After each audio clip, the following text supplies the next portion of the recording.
What do you think it does in terms of the race for top four? Because they're not necessarily in pole position, but it's a much better chance than they thought they might have at the end of this game. Yeah, but I'll come back to it. You were talking about Man City and Liverpool earlier.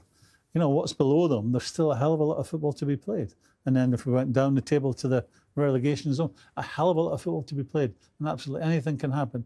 What it's done for Tottenham is given them belief and confidence coming to the home of one of the best teams in the world and doing a job on them.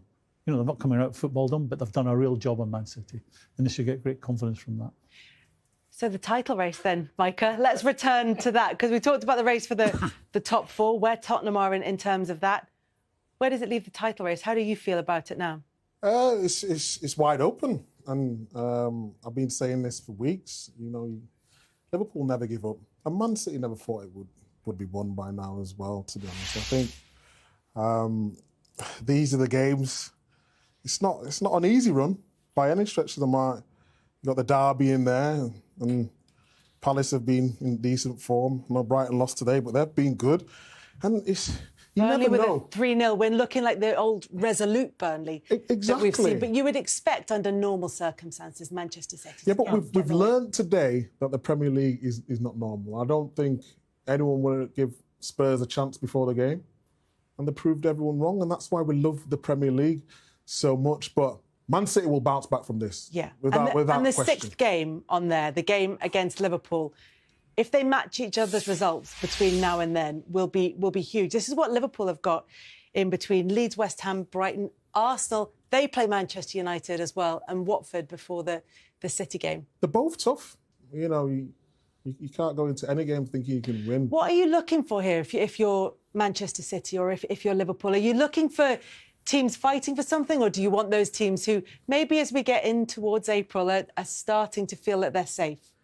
Yeah, exactly that. Teams who are safe. But West Ham are going for Champions League. Arsenal are going for Champions League, and they've picked up their form. It's going to be a difficult ride all the way to that game. Micah was talking earlier, Graeme, about title races and about the difference in mentality of leading from the front and being one of the chasing pack. Does it matter? We always like to win it round about the end of March.